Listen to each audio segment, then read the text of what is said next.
Good afternoon, Saturday afternoon, September the 13th.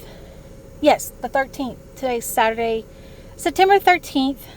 I am in Pasadena, Texas on Ritchie Street. I just left the Crown Hill Cemetery where I mowed. I only mowed 4 hours, meaning less than half of it got mowed, but thankfully it's not bad. We didn't have a lot of rain, so if you get a good downpour just once, the grass grows really high. But it's really not bad at all. So I did what I could do. Y'all know I'm having knee issues. So when I hit that 4 hour, wait, what, 9, 30, 10, 11, 12, 13, yeah, 4 hours. When I hit that 4 hour mark, I'm like, I need to stop because this jostling around on this mower, my knees, I'm starting to feel it already. So anyway, it looks pretty good. I did 3 whole sections. I think there's 6, A, B, C, D, 5.5. But anyway, I did 3 whole sections, and our volunteer Bobby is out there weed eating as usual. He's so awesome. Whoopsie. He just successfully got 2 military headstones for 2 burials that never had them before. One was from the Confederacy, and I think the other was World War II. I cannot remember. But we're going to have a ceremony honoring these headstones soon. Probably. Why is my ear clogged? My right ear is clogged, and it's just literally just all of a sudden. I'm sitting here at the train. I left the cemetery on Ritchie Street. I need to tell myself it's Ritchie Street because I keep calling it Ritchie Road. And the train has stopped here. So instead of sitting here and doom scrolling, I thought, let's have a story time. I thought of something. I reconnected with a friend last night. He was one of our contracted security guys in Mosul, Iraq, and he came to live in the U.S. and unfortunate circumstances happened, and he's gone back home, and he's really struggling to get back into the UK way. But really nice guy. We had a long talk by messages last night, and it reminded me of something I have not done a story time on. I'm going to do a story time on a girl. She was Kurdish. Let's just call her Butterfly because they called her the Kurdish Butterfly. This girl was beautiful. She was beautiful. And she was hired as a subcontractor as, I don't know what she did, maybe admin or something, I don't know. But she was with the Corps of Engineers in the palace in Baghdad. And then because she could speak Kurdish, she moved around a lot, and they made use of her interpreting skills. But for honestly, I really don't remember what her position was. But I know she visited us in Mosul several times because it was en route to her home when she'd go home for R&R. So they'd put her on either a flight to Mosul or a convoy to Mosul. But she would come into the base, and we would visit. And it was, when you're there for month after month after month, fresh face, you don't care who it is. It's somebody new to talk to and hang out with. But she came through, and the security team would take her on home wherever she lived in the north of Kurdistan. I don't know, Erbil maybe, or I don't know, or Dohuk, I don't know. But let's talk about the Butterfly. She taught herself English, and she's not the one. Another one taught her English by watching episodes of Friends. They bought the DVDs, and they watched them over and over until they could speak English. This girl taught herself English as well. I just don't remember how she learned English. I don't know if it was in school or what. But it was not perfect. It was very good, but it was not perfect. I would joke around with her a lot and say, when it was time to go to lunch, to go to the dining facility, I'd say, hey, let's go cause trouble. And she knew that meant, oh, yay, we're going to go do something. We're going to go have lunch or something like that. So there was one time we were walking out of the office, and Commander Deborah said, where are y'all going to? And the Butterfly says, oh, it's so great. Yes, we're going to go cause all the problems. And that's how she...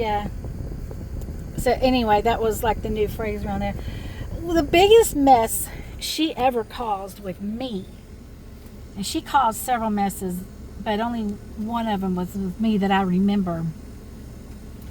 She dated one of the security guys. And he wasn't our security guys. He was with Blackwater, and we all know what jackasses they are. They are. They were and they are. I had a few run-ins with them, and they were disgusting. They were horrible, horrible individuals. I met several when I first went in country and I had to go to Baghdad to get my credentialing. I had run-ins with them, and I was so green and didn't know what I was doing and trying to figure stuff out. And they were just jerks to me. They just mowed me over, shoved me out of the way, just absolute jerks. I've had run-ins with them in the Schiphol airport, Frankfurt airport, just jerks. One was on a flight with me, drunk. Next subject. So, she met one of these guys and was dating. And she showed up on the compound one day en route to her home for R&R, very excitedly announced to me that they're getting married, that she was engaged to him. And I was like, fantastic, congratulations, blah, blah, blah. So word spread around the compound, and we had, I don't know, 40 or 60 security people, I don't know. And at any one time, 20 was on leave. And that's just the way the rotation worked, I think. But it was well known. Everybody knew that she was engaged to this guy. She was an engaged woman. So later that day, she came to me and wanted to ask my advice. She said, Sarah so-and-so, which was one of our security guys, a jerk. Not all of our guys were jerks. Most of them were lovely people. But this guy, there's three of them. One of them lied about the Benghazi attack. Wrote a book about it. Said he was there when he wasn't. He lied about it. People died. And he tried to make money off of that. That was one of our people. Another one, total jerk. Anyway, she comes to me and says, I need your advice. So-and-so has asked me to come watch a movie with him in his room tonight. She said, should I go? And I said, no, you should not go. Duh. And she said, but why not? And I said, you're engaged. That's why. You're engaged to be married to somebody. That's exactly why you should not go. And she's like, okay, but she did. She went and spent the night with him. And everybody knows what it means to go watch a movie with a man. So, let's leave it at that. So, the next day, I go into the office. And that time of year, we had the doors open. Because, I'm not going to get into it why we could. The doors were open. And I could see into the operations trailer where the other guys were. Every now and then, one would walk past the doorway, stop and look at me. And then keep on going. I was like, what was that about? Next thing you know, the door was slammed. Next thing you know, whenever somebody came and went, they'd slam the door and look at me and keep on going. I'm like, what is going on? You know, these guys, as lovely as they were, they didn't have anything to do with me. Very rarely. Like, there was the odd time when I was going on leave, they'd give me $1,000 and ask me to bring back L'Oreal under eye cream, stuff like that. But they were kind to me, but this was odd. They didn't reach out to me, hang out with me, but this was intentional. Something was up. So the butterfly comes in the office. I said, something's going on. What's going on? And she starts laughing. She goes, oh, Sarah, they do not like you. I'm like, what? What in the world? What in the world could cause this? They don't even talk to me. And she said, well, I told them last night that you said you don't like them. I'm like, why would you tell them that? And she said, because you told me not to go watch a movie with him. I said, yeah, that's it. That's all I said. I said, don't go watch a movie with him. Because you're engaged. Not because I don't like them. I don't like them for trying to mess around with the woman who's engaged, but that's not what I said. So, that was not a case of broken English. That was just a very young girl intentionally causing problems. So that took forever to get past. I don't know if any of them ever got past it, because I'm sure they believed what she said. Another instance of her causing problems, there was another Kurdish woman, older than her. She was an admin to General McCoy. And it was very well known that this general had an affinity for this Kurdish woman. I don't even remember her name. So when he came down for a visit, it was a very official visit, all the things went down. They brought this woman, which was ridiculous. Everyone was like, why in the world is he traveling with an admin? You're supposed to travel with public affairs, aide de camp, security, command sergeant major. You know, why did he bring the admin? It was weird. So when he went to do a site visit at our sites in Kurdistan, they took her, but then they took the butterfly to drop her off at home. So both of them were in the car. As I tell this story, I'm remembering it now. The butterfly was Kurdish. The other girl was straight and straight Iraqi. And y'all know the issues between Kurds and Iraqis. It's the whole reason why Saddam was put to death for crimes against humanity. It's because he tried to, the genocide, he tried to kill, he killed thousands of Kurds. He killed them because they're Kurdish. He wanted an all one country, Iraqi country, and the Kurds said, this is how the Kurdish people put it to me. This is how they said it to me. They said, yes, we're Iraqi, but we're Kurdish Iraqi. That's why they had a Kurdish flag, even though they were in the country of Iraq. So word was that they were all three in the back seat of the Suburban, the two girls, General McCoy, and then in the jump seats was, I don't know, aide de camp and command sergeant major, I don't know. But it was a full vehicle, plus the two drivers, full vehicle. And en route, they saw the Kurdish flag flying somewhere, and the other girl mentioned it, and they went at each other.